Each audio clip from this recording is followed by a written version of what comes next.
What's up everybody, welcome to the channel. My name is Taylor. You guys asked for this video a bunch. To my surprise, I didn't think anyone cared about this, but you guys wanted to see my guitars, like all of them. So, this is gonna be a long video.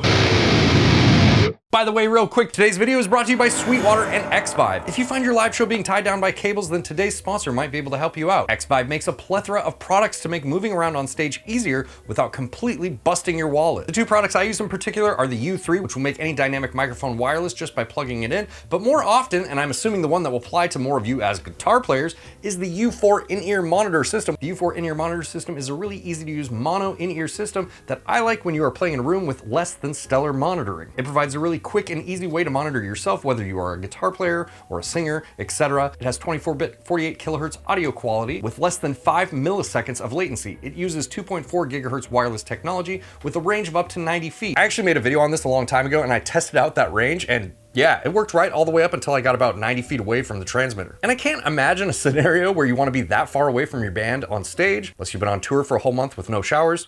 Then you might actually use that full range. You can also easily plug this into a mixing board if you want an actual mix of your band. Just remember that this is mono, so you can't pan the guitars or anything. And for $229, it's a pretty budget-friendly solution if you need some sort of in-ear monitoring. It's just a really quick and easy way to solve the problem of, I can't hear myself on stage, you know? So thank you to Sweetwater and �XVibe for sponsoring this video. If you use the link, it directly benefits this channel at no additional cost to you, and you are a saint for doing it. I also just dropped a new t-shirt. That's what this is, check it out. It's pretty cool. I couldn't decide whether I wanted to do just this shirt like this or with my new logo. I have a new logo too. So I did both of them. It's also available as a hoodie, if you're a hoodie person.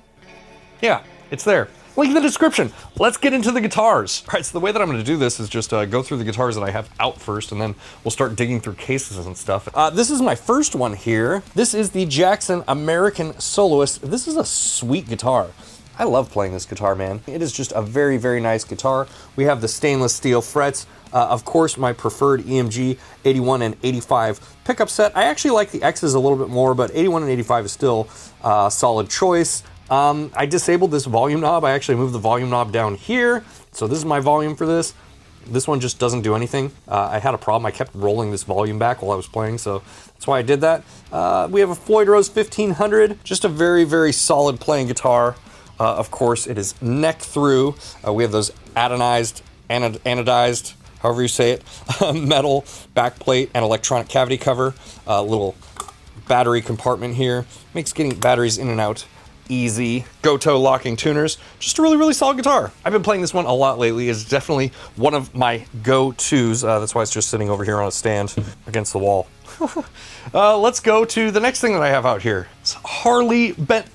Did I say Harley Benton? This Firefly classic Les Paul style guitar. Really solid guitar for the money. I actually bought this one used. It has stainless steel frets. I don't know what kind of pickups it has, but you know, they're humbuckers.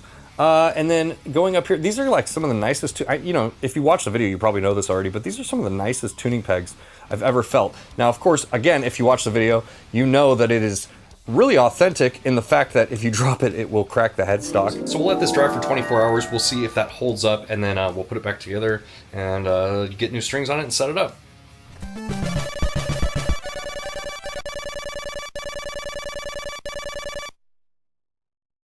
Okay, it has been 24 hours here. Let's check this thing out.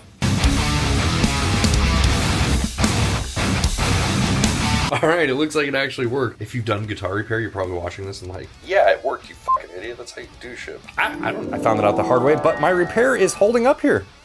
You know, it's still super solid. Now, ultimately, I'm not really sure what I will do with this guitar in the long run, but you know, it's just sitting over here for now. I like it. It's cool. There's nothing wrong with it. I have so many guitars. My ulterior motive here is to go through these guitars and figure out which ones I'm gonna sell and which ones I'm gonna keep and try to organize them a little bit. By the way, if you want to check out what I have for sale at the time of this video, there's a link to my Reverb store down in the description as well. You don't have to, but you know, if you're interested in one of these. This one, I actually have a review. I asked you guys, you know, what you wanted to see, and you guys apparently wanted to see this video more, so this will come here shortly, but I have this PRS SE guitar that I'm doing a review on. This guitar plays really nice. And you know, this is the cheapest guitar that PRS actually produces at the time of making this video. And with saying that, I think this guitar is still like $500, which, you know, I think that says something about PRS as a brand. Like, they're not willing to just put out cheap guitars to have cheap guitars out there on the market. The lowest rung on the PRS ladder is an Indonesian guitar, which is usually like a mid-tier guitar for most companies. So, you know, just, I don't know, take that for what it's worth. Okay, the next thing we have up here is this Solar X1.6 Coroner. This is also a really, really solid guitar. I like Solar guitars, specifically their 1 series guitars. They're just really solid workhorse guitars. And, you know, this one's no exception. It has been nothing but good to me. We have a 𝐒𝐄𝐄𝐈 locking trem on this guitar. Fisherman Fluence Moderns. Both of these things are relatively new to me as far as guitar playing goes, but I really like both of them. One volume knob, and then, you know, it obviously has a push-pull on it. Blade pickup selector, stainless steel frets, reverse headstock. You know how Solar guitars are. And this is a set neck guitar, I believe. I might be wrong on that. It might be a neck through, but I think it's a set neck guitar. Yeah, just really, really solid, cool, extreme metal shape. I like this one a lot. Shout out to Solar Guitars. It is a really, really cool instrument here. The next thing that I have in my rack here is this Jackson Randy Rhoads V. Now, I don't play this one nearly as much as I should. It is a very solid instrument. But yeah, this is one of the X series Randy Rhoads Vs. You can tell it has the reverse headstock here, all the blacked out inlays. These are nickel frets, if I'm not mistaken. We have Seymour Duncan blackouts and a Floyd Rose special on this guitar. 2 volume knobs, a tone knob, 3-way blade pickup selector, and this is either a set neck or a neck through, I'm not really sure. You know, there's no reason in particular that I don't play this guitar that much. It's just, I have a lot of guitars, you know, and this one just doesn't get that much playtime for what, you know, most of my guitars don't get the playtime they deserve. Unfortunately, it's not intentional. They all deserve more playtime. The next one is this Jackson Jeff Loomis Hardtail Kelly. Very badass and very beautiful guitar. I mean, look at it. Look at the wood grain on here. It's just really, really cool, this open pore finish. I love this. We have a hipshot hardtail bridge.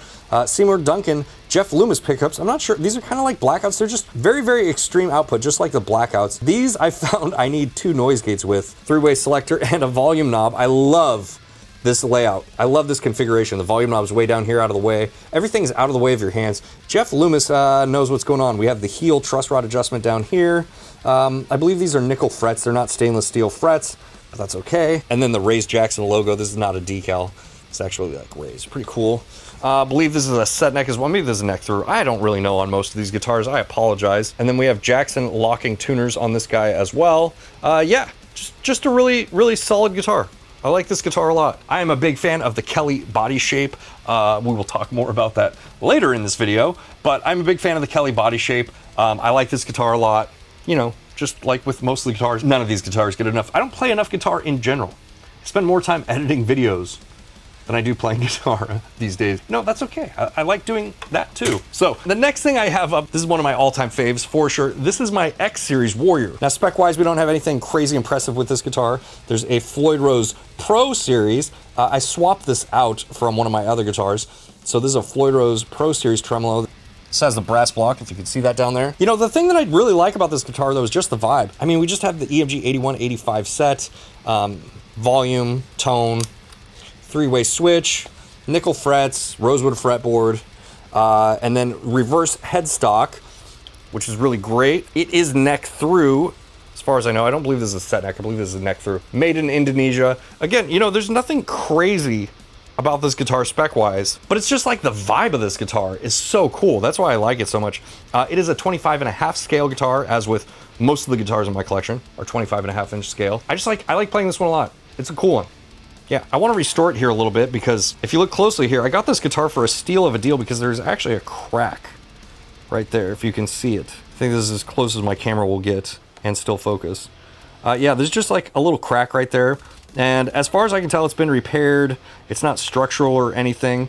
You know, someone probably just dropped this guitar face down and cracked it, but it does go all the way from the tone pot to the pickup selector. So eventually I would like to restore this guitar and maybe put like a flat paint on it or something, or like a crackle paint.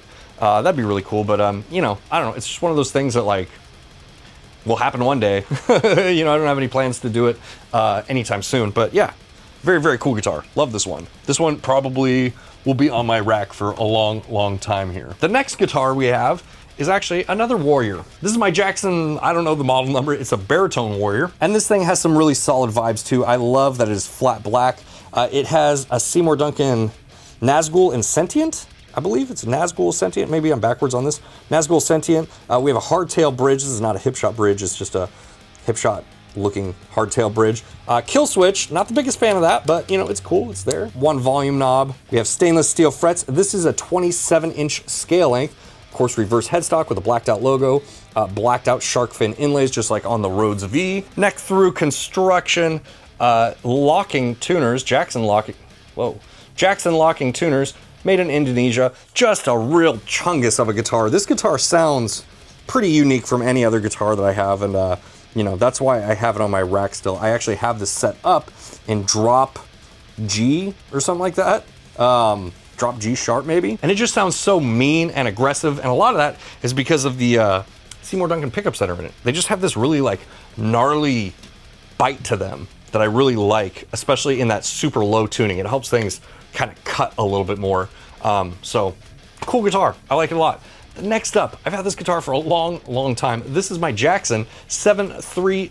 Jackson, this is not my Jackson. This is my Ibanez RG7321. This is one of the 2 7-strings that I own. This is the Ibanez RG7321. You can see the Ibanez logo there. I like it. I like that metallic finish on the logo. Pretty cool. Now, there's nothing really fancy spec-wise on this guitar either. We have, you know, nickel frets, rosewood fretboard. I did upgrade the pickups a couple times on this. I put in Fishman Influence Moderns, and then more recently, these Tim Henson 7-string pickups. I like these a lot, and I actually had these you know, installed by someone who's not me, so I know they're installed correctly. But they do have a lot of really great modes on it, especially for having a limited amount of 7-string guitars. If I ever wanted to bust out this 7-string guitar for something, I know I could probably cover 90% of the tones I would want to get out of it with this guitar. I did upgrade the bridge on this guitar as well. This is a Hipshot IB bridge. It was retrofitted, so I didn't have to drill any new holes or anything. I just took the old one off and put this one on. It was a nice, solid addition. Makes playing this guitar feel really good because it's nice, smooth. You know, there's no pokey bits on this like the original bridge. And then I put these white top hat knobs on, you know, just to kind of match the pickups. You know, I think it pops. I think it looks good. Now we just have a bolt-on neck here, but it is a 5-piece bolt-on neck, and I don't know, man. I really like that. I think it looks classy with the stripes in the back, you know? And again, another Indonesian-made guitar. Probably the next thing I would upgrade on this would be the tuners, if I was gonna upgrade anything, but you know, I think it's pretty fine as is. Again, I've had this guitar for a really long time. It has a lot of sentimental value to me. Not the best playing guitar ever, but it definitely does the job, and it's definitely like a workhorse. I don't know, man, there's something about these older 7-string Ibanez's. Like, even though this was technically like a budget guitar, I think this is the cheapest 7-string they made back in the day. You know, there's something about those guitars that were made back then where the quality is just higher than their more budget guitars today. I think I bought this guitar for like $300 or $400 or something like that. Of the guitars that I've tried these days that are in that price range, I really think this holds its own. And I just think there was something a little bit more special about the 7-string guitars back then, you know, before it became as much of a fad as it is these days. So, yeah. Anyways, Ibanez RG7321, solid guitar. The other things that I have on this rack are just my basses, and this is a guitar video, so we won't go into the basses, but just real quick, I use a Squier jazz bass for all my stuff that's in C standard, and then I have a Schecter Diamond Series 5-string bass with active pickups that I use for like the really low stuff. Does anyone care about basses? I don't know. But there you go. That's what I use for basses. Now we get to start going through all of these cases over here, as well as all of these gig bags and boxes that are in here. Man, what are we doing? I guess let's start with the gig bags, yeah? Okay, here, we'll go with the most accessible first. If you are on my Patreon, then you probably saw me unbox this guitar. That's something that I do on my Patreon. I unbox the new stuff that I get here, you know, as long as there's no like non-disclosure tied to it. But this is a Harley Benton. I don't know what model. This is just like the cheapest metal Harley Benton that they make. You know, for what it is, it seems pretty solid. We have flat black paint. We have Stratocaster style trim here. You know, normal pickup configuration. These are passive. Even though they look like EMGs, they are not. They're just, you know, passive EMG lookalike pickups. Maybe stainless steel frets. I would be kind of surprised if they were stainless steel frets, but they might be. I have been surprised before. We have the Ibanez slash here on the 12th fret. This is weird. This was a little bit weird to me when I saw this because I'm like, hey, what the hell? This is like from the old Ibanez EX series guitars, but I digress. You know, a decently cut nut, and you can see Harley Benton Progressive Series. Now this guitar has a bolt-on neck with a huge blocky heel there, and I'm not a big fan of these painted necks on painted body. I just think it's weird. It just weirds me out a little bit. I know I'm probably in the minority there, but you know, it's just my honest feelings on this. Just house locking tuners. I haven't spent much time with this guitar, so I can't tell you much about it, but I can tell you that I will be making a guitar with this video soon, and I actually put this to a vote, and this got the most votes. As of making this video, that might change by the time this video publishes, but as of making this video, this had the most votes, but I needed to get this video out of the way first before I could like get to this one, you know, just so I could have more space with all these guitars that are in here. So yeah, that's why I'm doing it in this order. Okay, so this guitar is kind of weird. It's in a V case, but it's not a V. This is the Gear for Music 8-string that I had on my channel recently. If you guys saw that video, you know, it's a really solid guitar for what it is. And I think these are relatively inexpensive. They're maybe like $400-ish right in there. I will correct myself on screen if I'm wrong, but you know, it's an 8-string band fret guitar. That is really inexpensive. I mean, these used to cost so much money. You know, these were considered basically custom guitars not that long ago. We do have a bolt-on neck with 5 bolts. I guess you need an extra bolt because the neck is so chonky. We do have a 5-piece neck. I mean, I don't know, there's nothing really to say about this guitar I didn't say in the video. You know, just a really solid guitar if you wanted an 8-string guitar. I'm not that guy, as I came to find out. Like, this is just too much guitar for me. So I actually am gonna set this one aside. One of my patrons was asking me about selling this, so I'm probably gonna set this aside for them. But yeah, you know, cool guitar for what it is. Just not for me. All right, next guitar here. These are probably gonna be somewhat in reverse chronological order of the videos that I've done for Gear for Music because yeah, that's just the way that I happen to put these guitars in that closet. But here we go. We have the, oh, look at this is fun. Okay, so this is another Gear for Music guitar. This is the 529 that I did a video on a while back, and the reason all the strings are like this, it has no bridge. I actually pulled this bridge off because I did a video with another Gear for Music guitar, which I'm sure we will get into here, just to see. This has a Floyd Rose Special on it, and I just wanted to see if the Floyd Rose Special would fit on the other guitar. So if you watch that video, you already know that, yes, it did fit on that guitar, but again, you know, solid guitar. Kind of in disrepair here. I gotta put this thing back together. But again, you know, a solid guitar for what it is. Bolt-on, 5-piece neck. Yeah, all these Gear for Music guitars that I reviewed feel really solid, and they're relatively inexpensive for what they are, especially if you live in the UK and you don't have to pay, you know, import fees and shipping from, you know, the UK. Okay, so the next one that I have here, again, another Gear for Music guitar. We have, now this is the guitar that I was talking about. I just wanted to check and see if the Floyd Rose Special would fit on it. I didn't keep it on this guitar. This is the original bridge that came on it, but yeah, it's a cool guitar. You know, it's definitely, you know, Warlock inspired guitar. Yeah, this guitar is really cool. Does it make any sense for me to keep?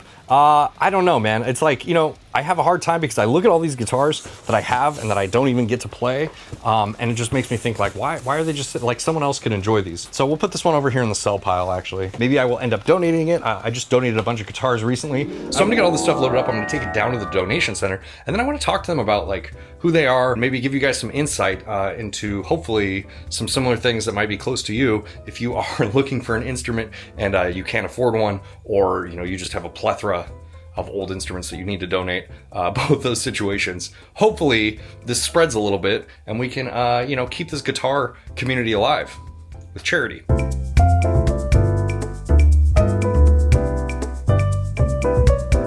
That one's coming soon, yeah. But anyways, another Gear for Music guitar. This one is the 6-string bass guitar thing. You know what I'm talking about. I know there's a lot of people who really like these style of guitars. We just have a 1-piece bolt-on neck here, but super solid. Holds tuning really, really well. Has a reverse headstock, which is always nice. I think these are nickel frets as well. You know, pretty simple layout, but I do know a lot of people like these guitars, and I totally get why. I think that if I was gonna play in some ridiculously low tuning, like a full octave below, you know, E, I think I would probably play on one of these as opposed to an 8-string also, just because it's a little bit easier for me to get around as someone who's like played 6 strings my whole life. So I like this one. I'm gonna keep this one for now. We'll put this over in the keep pile. Well, let's see what else we have in here and what order do we go in. Okay, so this is a nostalgia guitar. Probably most of you guys saw this video. I posted it relatively recently, but this is my Peavey Predator. Now, the first guitar I ever had was a Peavey Predator, not this one. I bought this one because I thought it was really interesting. It says crafted in USA when this is certainly not made in the USA. This is a bit of clever marketing. I really want to do a video on this. I'm not sure when I will actually get around to doing that, but you know, solid guitar for what it is. This is a relatively inexpensive guitar in the 90s, and used, you know, they're not as cheap anymore. But you know, it's a cool guitar. Nothing super special, pretty typical Stratocaster style layout. One of the interesting things about these guitars is this particular one was made in the early 90s. Let's see, we have a one-piece maple neck here, in-house tuners. The serial number is actually stamped into this thing too. This kind of reminds me of people stamping license plates in prison, which is kind of funny considering like there's been claims of them using prison labor to make their guitars. I can neither confirm nor deny those things, but I just thought it was funny. But you know, when I bought this guitar, I thought I would have like a lot more sentiment towards it, and I don't really. Like, I don't know. It just, I made that video, and then I was like, why do I have this thing still? It didn't really do anything for me, surprisingly. So I think this is probably gonna go in the sell pile. Cool guitar nonetheless, plays incredibly. I just don't really have much use for it. So in the sell pile it goes. Let's see what we have here next. Oh, this is a fun one. This guitar does have a lot of sentimental value for me. And this is one of the very first runs of the Mooer GTRS guitars. This is the S800. And maybe it has some sentimental value for me because it's in that cream finish with like the cream pickguard. I just love this. I think it looks super classy. You know, despite this being like kind of a gimmick guitar, it has this, holy shit, there's still battery in it. Has this intelligent effects system built in. You can connect to this with your phone and change your effects and everything.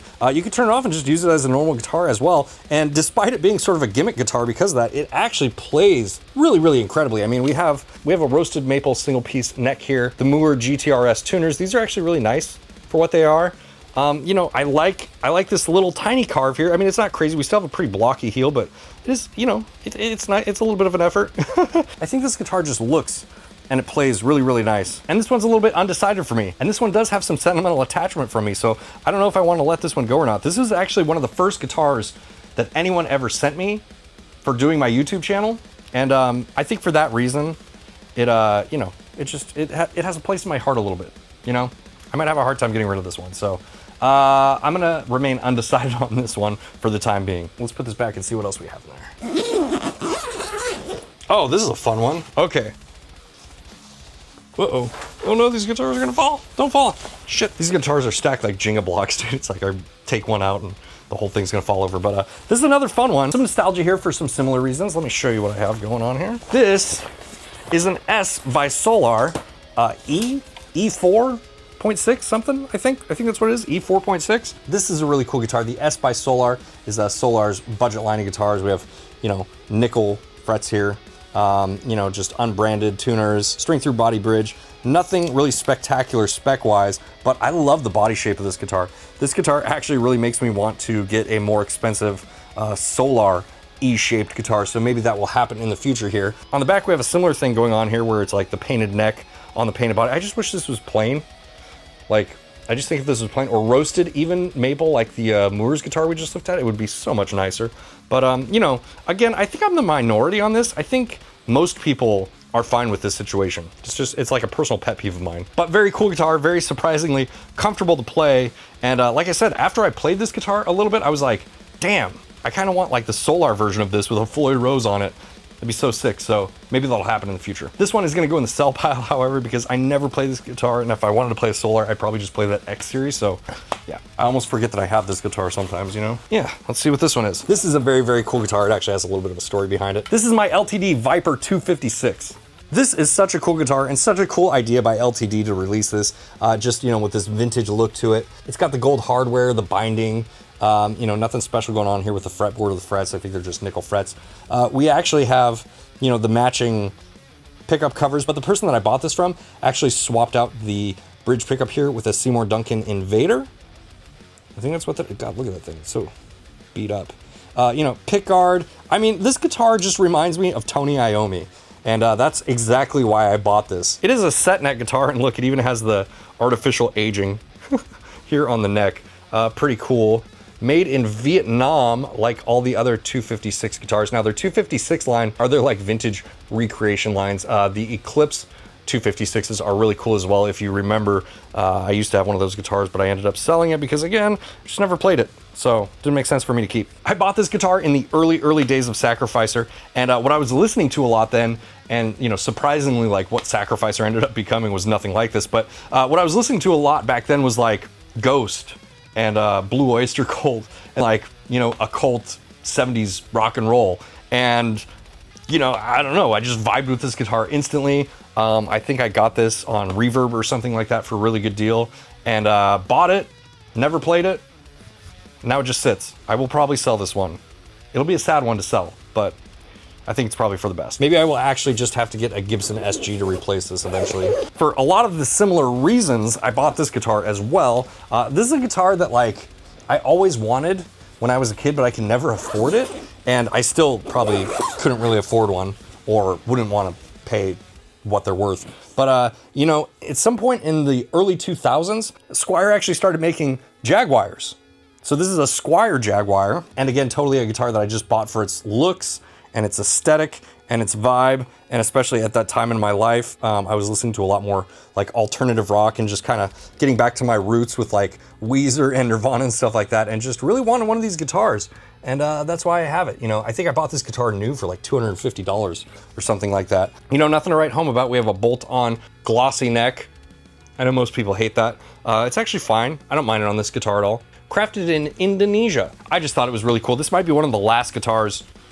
It's not the last guitar, but it's one of the last guitars that I ever bought from a guitar store. Again, it's fun. It's really nice to look at, but I never play it, so should probably go in the sell pile. All right, let's see what else we have in here. There's actual backstory with this guitar if it's actually what this label says it is. So in that same era that I was like listening to a lot more of my roots, like the alternative rock, I bought this guitar as well, right around the same time as that Jaguar. This is a Squier Tornado. Now, let me explain what's going on here with this guitar. This guitar, in my opinion, is one of the cooler body shapes that Fender or Squier made. However, when I bought this guitar, you could see, you know, all the paint going on here. This guitar was actually coated in a layer of black paint that I attempted to strip off the guitar, and the whole guitar and the headstock, that's why there's no decal on it, the headstock was also just coated in this black paint. So I thought this was a Fender Cyclone. That's what the guy sold it to me as, and I thought I was just getting a screaming deal on this guitar because I bought it for super cheap. However, when I pulled the paint off of it, I realized I'd been duped. This is a Squier Tornado, not a Fender Cyclone. Same body shape, it's just, you know, Squier, not Fender. You know, there's no name on the back plate or anything. That would have been a dead giveaway.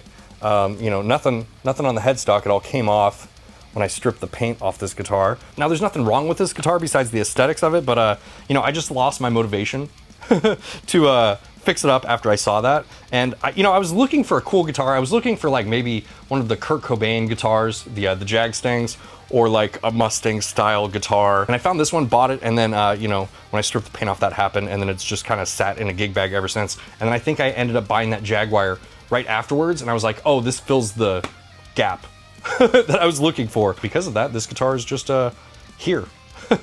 Yeah, I'm gonna put this in the sell pile for sure. All right, let's see what else we have in here. A V-shaped gig bag. I think I know what this is. I'm not sure though. I could be wrong. I'm probably wrong. Oh, okay. I was kind of wrong. Okay, this is the first Solar guitar that I ever owned, and I bought this guitar. I didn't even buy it with a discount or anything, I don't think. I think I just bought this straight up retail from Solar. Floyd Rose original. Swapped out the pickups with these EMG pickups, and these are cool, dude. These are like, I forgot all about this. These are like brushed black steel.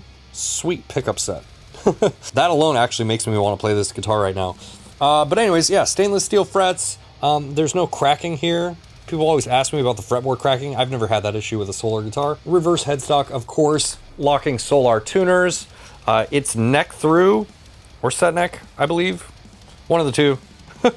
Just all in all, a very sick guitar, and you can see how glossy the back of this neck is. You know, when you have these flat guitars and you play them a lot, they will actually get very, very glossy wherever you play them, and unlike a normal glossy finished neck, this is actually incredibly smooth. It's much smoother than just like a satin finish neck. I put a lot of time in with this guitar. It's a really sweet guitar. Oh, by the way, the homie Royce over at Heathen Guitars actually rewired this for me. So the jack is normally here, but the problem with these V's and the jack being on the bottom wing is it will actually hit you in the balls because the jack is like angled so it sticks out that way. So it is just like a ball buster. So he rerouted it to the top wing up here for me, which is very, very awesome. If you have one of these V's and know someone who knows how to do that, I highly recommend this. Very cool. But then he actually took the cavity here for the, if I can get this thing open, Jesus Christ. And then he actually took the cavity that was left over here from the jack and made it my battery compartment. Look at that, Amazon. That's where the tone is, baby. Pretty awesome. It made this little magnetic cover for me. Really, really cool. Shout out to Royce at Heathen Guitar Works for that. This is actually a really awesome guitar, dude. I might put this back in my rack. I like this guitar a lot. Okay, next guitar here in a Fesley gig bag. I don't think it's a Fesley though. I'm pretty sure I donated all of those guitars. This is a good one. People actually ask me about this all the time. This is my Squier Gym Root Telecaster. So I actually went on this like Telecaster binge for a minute, and during that time I bought this guitar, and I used to play this guitar live all the time in Sacrificer. The only thing I've done to it is I put an actual EMG in the bridge, and this is the only pickup. I think I put an EMG in the neck too, but then that EMG crapped out on me, so I just ended up with one in the bridge. I can't remember for sure exactly, but this comes with passive pickups. Like, these are the original pickups. They're not EMGs, they just look like them. So I did wire this for active pickups. Now, despite playing this guitar live for a while, I ended up kind of falling out of love with this guitar, and that's for a few different reasons. I've been meaning to do a video on this for a while now, but you know, we have the one-piece neck here, bolt on, with the corners shaved on the heel right here to make it a little bit more comfortable. And this one, of course, being the Squier version, crafted in China. But basically, the reason that I ended up not liking this guitar so much is because, I mean, it's hard to say without making an actual full video on this, but I think it just felt like, you know, it's this Telecaster that's trying to be a metal guitar, but it's really not doing either one of those things well. And you know, the end result for me was just like, why does this guitar exist? Like, that's kind of how I felt about it. Now, I know a lot of people like these guitars, no shade or anything like that, but you know, that's just my feeling on it. Is just like, you know, it just felt like this weird cross in between a metal guitar and a Telecaster, and it just wasn't really doing either one of those things tremendously well. But yeah, anyways, this will go in the sell pile. I do want to make a video on this still. Maybe I'll put this in the keep pile for now, make a video, and then sell it. I probably want to put the original pickups back in it too. I think that's what's been holding me up with this, is just having to like get out anything and solder it, because I hate doing that. Okay, the next thing we have in here, it's a big busted up oversized case, so kind of interested to see which one this is. Jesus, can I find the zipper on it? This case is so mangled. Oh, that is not what I thought was in here at all. This is my Deviant Guitars Grimoire. This was a collaboration between myself and Royce from Deviant Guitars, now of Heathen Guitars. We have a Floyd Rose 1000 Pro tremolo on here, single volume knob, 3-way EMG X's, the brushed black X's. These are great pickups. I love these pickups. Heel truss rod wheel, stainless steel frets, the Leviathan cross on the 12th fret inlay. Just a really, really f***ing cool guitar. We also have hip shot locking tuners on the back of this. It is a 3-piece set neck. I would have loved to have had this in a neck through, but due to the limitations with his equipment, he can't actually do through neck, so it is a set neck. You know, battery compartment down there. We have a wooden truss rod cover here. Noiseless springs, shallow claw, brass block, you know, all the upgrades. So I don't really play this guitar much anymore, and there's not really any reason for it. I guess the main thing is Deviant Guitars is no longer a brand. Royce decided to change the name of his company to Heathen Guitar Works and stop making the Grimoire. You know, you never know. I might bring this back one day. We might get a Grimoire 2.0 here, you know, sometime in the future. I don't know. You guys will be the first to know if that happens, but you know, I could probably put this back on the rack. I just, yeah, I kind of forgot it was in this case, to be honest with you. So, yeah, there's that. Hey, look, it's a little tiny case. Am I hoarding pianos? This is a guitar that I just completely forgot that I had. This is a Mooer GTRS W800, I believe that's what it is. This is the only headless guitar I have ever or will ever own. It's a pretty cool guitar for a lot of reasons. You know, mostly just because it's like a very nice, comfortable playing headless guitar. It has a slightly fanned fret. It is not really super fanned, you know, you can see it there. It's just very slight and more up towards the 24th fret here. You know, and again, we have this sort of gimmicky thing here with the built-in multi-effects. I think these things actually kind of pull these guitars down in terms of their quality. I think they're very much quality, nice guitars on their own, but then when you see this, it almost feels like it's a gimmick guitar. I don't know. Let me know what you guys think about that. That's kind of how I feel about it. I think that their guitars themselves are very, very nice, and they don't need this. You know, this should just be like a thing you can buy separately, in my opinion. But what do I know? We have the spoke wheel truss rod adjustment here. Obviously, it's headless, so the tuners are down here on the bridge. Roasted 5-piece maple neck, and look at this roast, dude. It's so dark. It is so dark, and the profile on this neck is just really, really nice. What can I say, man? And for some reason, I thought this guitar was purple. Like, I remember this being a purple guitar, so no, it is black. It's black on black. There you go. So very cool guitar, very cool travel guitar. I'm gonna keep this one. Let's see what else is in here. Look at this stack of guitars here, man. Getting crazy with it. We're getting towards the end of the closet though, and we can actually start moving on to the cases. You know, the cases are like the nicer guitars for the most part. Another Moore guitar. Oh, this one's cool. I've had several of these Moore intelligent guitars. I've done a lot of videos with them. I don't need to say the same thing about all of them. I feel like all their guitars are really good on their own. They don't need that intelligent guitar system sort of thing to be good guitars. I feel like they're better guitars if they didn't have those things. But, you know, again, this is another one of them. This is the Moore M800 guitar. A very good playing guitar. I thought this was purple, again, for some reason. I don't know why this in my head is purple and not black, but yeah, there you go. We have a hip shot style bridge. It is not a hip shot bridge, but it's a hip shot style bridge. Super comfy. We have the same multi-effects. I'm amazed that these things still have battery in them. That's kind of crazy. Same multi-effects unit in it.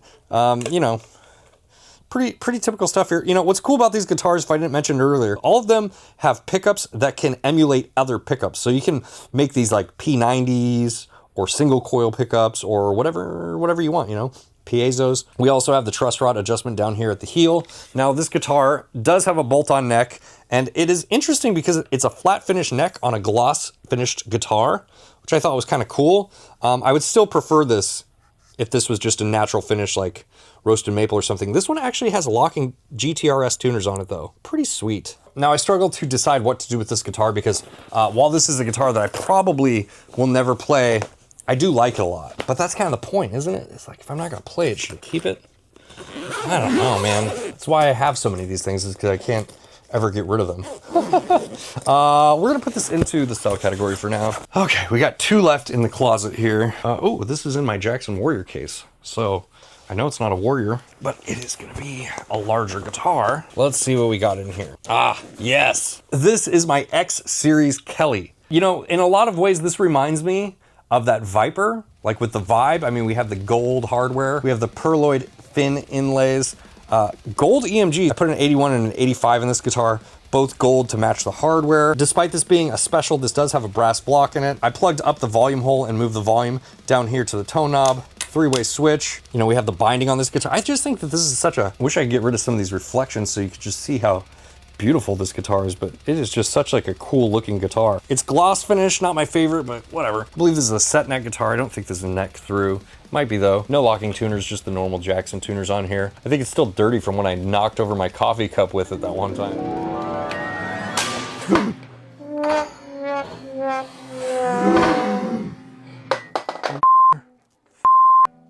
Just a very, very cool guitar. One of my first extreme guitar shapes I think I ever got, and yeah, I love this thing, man. It's a classic, so definitely keeping this one. Let's see. It's labeled Squier Jaguar. We already looked at that guitar, so that's not what's in here. See what this is. Oh, yeah. Okay, cool. This is not a Jim Root Telly. Oh, it's not the guitar I thought it was at all. This is that Ibanez EX series that I got from Guitar Center that has the cracked headstock. This is another nostalgia purchase from me. Very cool guitar. This is one of my first guitars, not this one specifically, but I had a blue version of this with the same XH pickups in it and the same red EX branding on it. But despite all of its flaws, it is an incredible playing instrument. You know, we just have normal tuners on here, and there's this crack, the headstock, you know? So it was cracked when I got it, unfortunately. And Guitar Center were kind of assholes to me about this until I actually made a video about it. You know, I was gonna make a video with this guitar regardless. I didn't want to have to bring Guitar Center into it. I wanted to give everyone my experience because I think we've all been there with Guitar Center and I thought people would get a laugh out of it. But then to my surprise, people from Guitar Center actually saw the video and like contacted me and were like apologizing, and you know, they actually gave me a partial refund on it. But ever since that happened, I have not wanted to play this guitar. Like, it feels weird, you know what I mean? Like, if I was just a dude, they wouldn't have done that. But they did it because I have a YouTube channel, you know? So I think the move here is to fix this guitar up and probably donate it. I think that's what I'm gonna do with it. I'll make a video about that when I do it. But this guitar, you know, I was really excited to get it for the nostalgia factor, but the whole thing with Guitar Center just kind of left a bad taste in my mouth. And now every time I look at it, I just think about that and I'm just like, ugh. But yeah, I think that's probably the move, to fix it and then to donate it. Let's take the fucking whammy bar off this, right? What am I doing here? Jesus Christ, I just threw this in the bag. Whammy bar and all. Yeah, I really want to fix this guitar up. I won't end up keeping this guitar, but, you know, I do want to fix it up and make it nice before we get it into the hands of its next owner. Okay, what do I do with these things now? Do I put them all back? They're in my way. Shit, I didn't think this through. Okay, this one is a Fender American Ultra 2 Stratocaster, and this is probably the nicest guitar I own, if I'm being real with you. It is just, I mean, it still smells like lacquer in here because I just rarely ever take this thing out, but not a huge fan of the pickguard. I've talked about replacing this. I will probably put a black pickguard on this at some point. And you know, if this is your vibe, like, I get it. I totally get it. It's just not my vibe. You know, I just would prefer this guitar with a black pickguard, I think. Maybe a cream colored pickguard that would match the pickups. I'm not sure, but I think black. I think black's the move. The button to split or tap or whatever, the coils, it's right here in the volume knob. I love that. I think that's a cool feature. But every bit of this guitar just feels like it was gone over with a fine-tooth comb. I mean, this is like the slickest neck I've ever felt in my life. It is just a crazy nice guitar. Now, if we flip this thing over, it does have a bolt-on neck, but look at that heel. Look at the axis on that thing. And look at all the bevels and stuff. So ergonomic, so cool. Awesome neck profile. This says Fender 70th anniversary right there. Yeah, just such an awesome guitar. I feel like I have no right playing this guitar most times, but yeah, just really, really cool. It actually came with like a leather pouch and like a certificate of authenticity and stuff like that, you know? So if you ever did want to resell it, you have all those things. Yeah, great guitar. Love this thing. Really stoked when they told me I could keep it. Okay, I'll just pile these in the empty closet now. All right, so eeny, meeny, miny, mo. Let's just grab one, huh? Oh, this one's cool. This guitar has seen some things. This is my Ibanez Prestige. It is an S something or other guitar, but this was my main guitar when I was touring in my band. I put a Seymour Duncan Blackout in here. I had EMGs in here for the longest time, but I decided, you know what, I'll put the Blackout in, and then I have a JB in the neck position. Lost the little cap thing for my pickup selector switch a long time ago, but you know, this guitar is pretty worn out. It's seen some things. Bolt-on neck. Now, the big deal with this guitar when it first came out, normal tuners, by the way, not locking tuners. It's kind of crazy for a Prestige Ibanez not have locking tuners or anything, but you know, this guitar was like a 2009 guitar, something like that. We have the Ibanez Zero Resistance floating tremolo here. This is a really, really cool tremolo system, by the way. Now, the deal with this guitar when it came out was, this was the first S series that had 24 frets. And that was a pretty big deal for me at the time. And I was using an S series as my backup guitar. And then when I found out that this one was coming out and actually had 24 frets, which the way they did 24 frets was they just extended the fretboard up this way. That's why it like touches this top pickup. And if you look at this ring here, look at the pickup ring, it's all cut out right there. And that's how they got the 24 frets.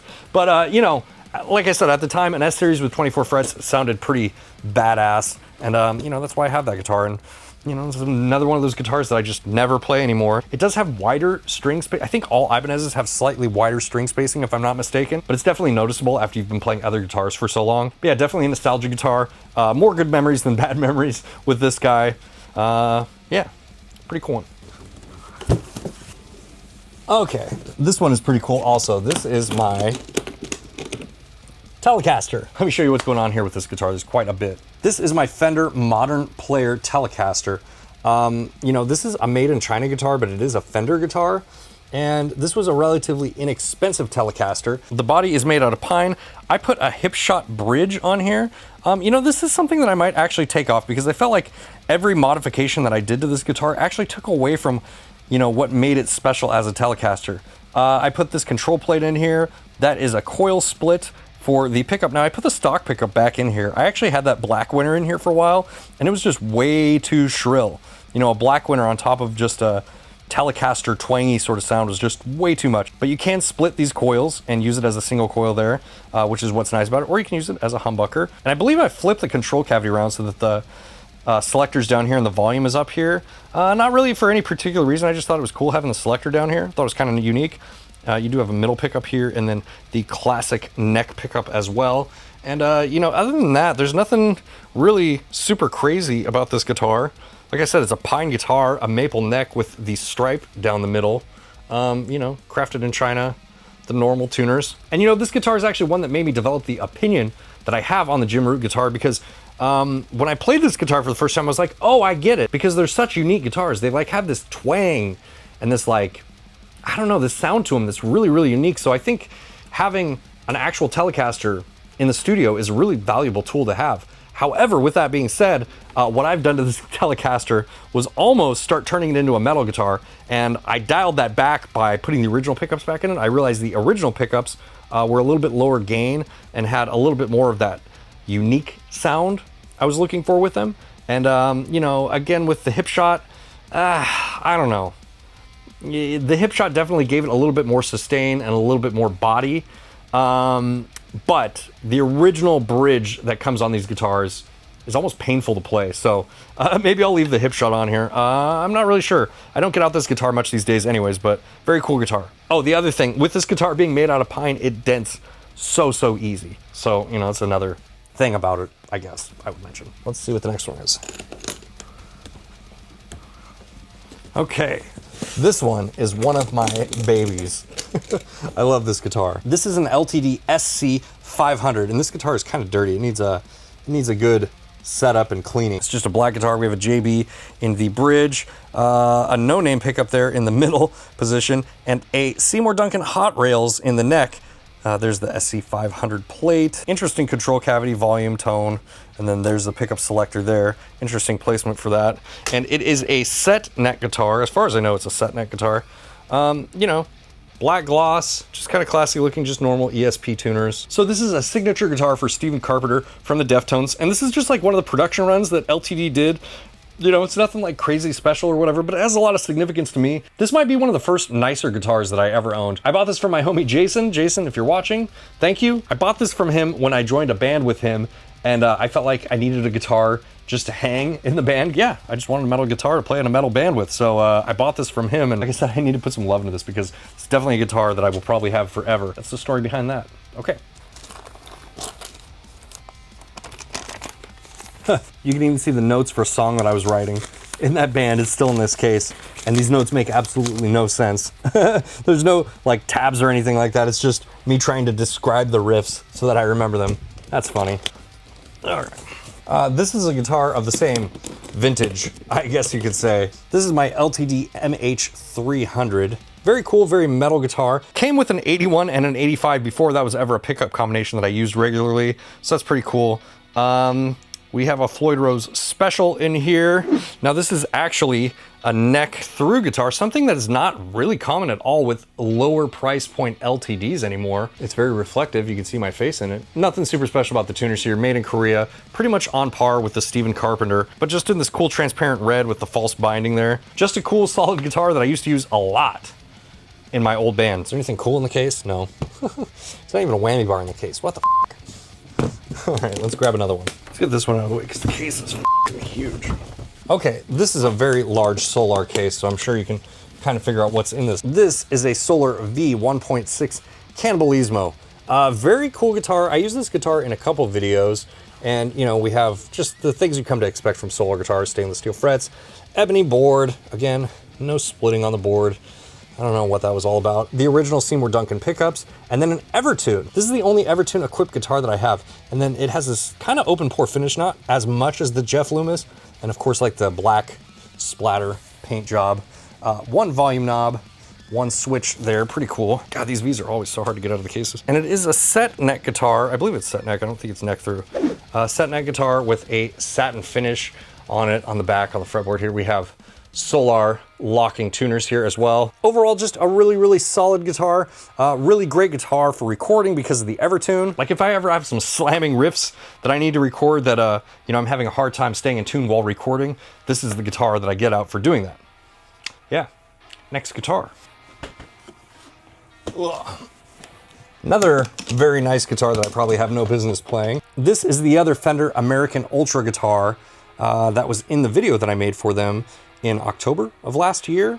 And you know, it is pretty much just on par with the other Fender guitar as well.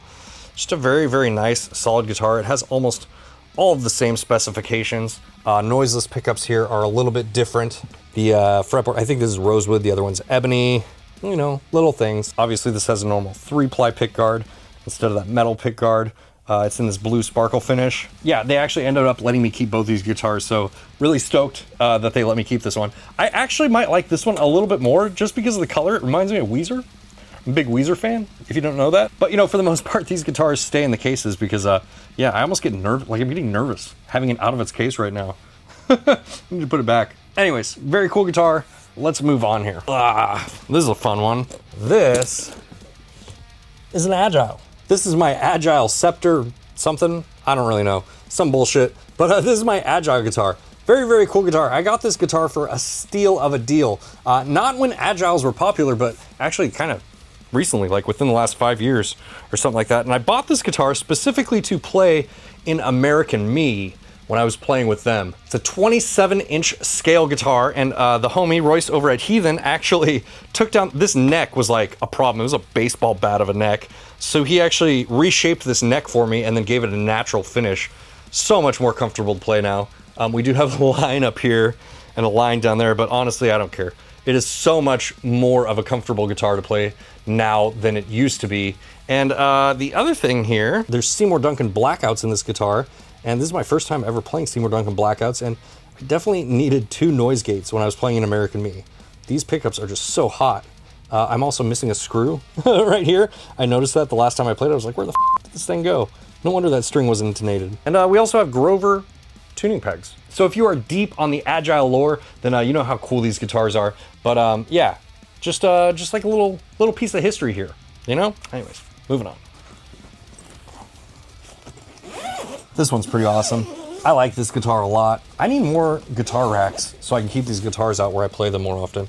But this one, let's take this out and give this thing the full treatment here. This is my Jackson American Virtuoso. You've probably seen these on a bunch of different YouTubers' channels. They had a pretty big launch for these and send these out to a bunch of different people. Like I know I've seen Ben Eller play his a bunch, for example. You know, they're around. They're around if you look for them. We have Seymour Duncan JBs, a Floyd Rose 1500 tremolo.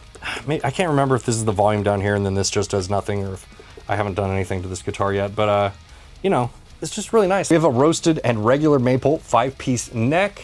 I think this just turned out so nice. The carved heel up here, I mean, look at this. It's like this extremely carved out heel. I mean, this might as well be a set neck or a neck through. It just, you know, I never even noticed this thing when I'm playing it. It also has 𝐏𝐄 locking tuners. Just a really, really nice, solid guitar. And I don't know what exactly it is about this guitar that makes it so nice to play, but yeah, it just feels like such a solid, shreddy guitar. I like this one a lot. It's a good one. Okay, we're getting down to the last few here. This is actually that gator case from the video where I was throwing it off the loading dock and whatnot.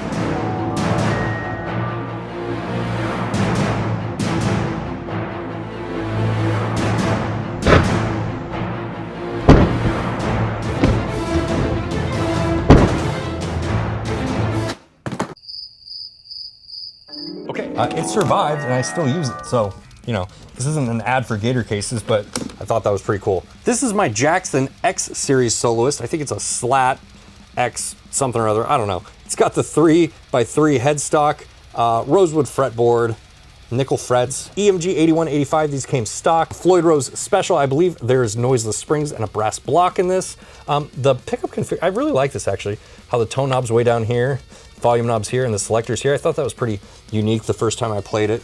Very cool transparent black guitar. It is neck through construction. We just have normal Jackson tuners up here. They aren't locking or anything like that, but this guitar is a very, very solid workhorse of a guitar. This was in someone's smoky, disgusting trailer. It was set up like total dog shit, and just, you know, I got it home and basically cleaned it 5 times before I even put new strings on it or anything, because it was just like covered in this grime from, you know, being in this smoky house. And now it's like it's brand new. And it's a really cool guitar. And every time I play it, everyone always asks me, where the f did you get that guitar? Because, you know, it's pretty unique being an X series guitar with the 3x3 headstock here, but still being like, you know, the soloist body. Usually they put these headstocks on their single cut guitars and on their like 7-string guitars and stuff, but you know, having this on a 6-string soloist guitar is pretty unique. So, you know, I get a lot of questions about it, but yeah, I don't know much about the guitar other than that. I just saved it, I feel like. All right, we have 1 guitar left. It's a big boy case. Oh man, I haven't seen this guy in a long time. This is the first Deviant Guitars Grimoire. You guys have probably seen this thing a bunch on the channel. I used to play this thing all the time. Now there's quite a few reasons I don't play this guitar anymore. I will get into those, but you know, this is like the OG design. It's got the orange in the headstock there, and the orange inlay. You know, EMG 8185. This is actually a Floyd Rose Special Bridge. This is a bridge for my Warrior. I swapped the 1000 Pro series out of this guitar and put it on the Warrior because I wasn't playing this one really anymore. 3-way pickup switch, single volume knob, pretty standard stuff. And just like with the other Deviant guitar, you know, it is a set neck guitar, although this one has a much larger heel on it.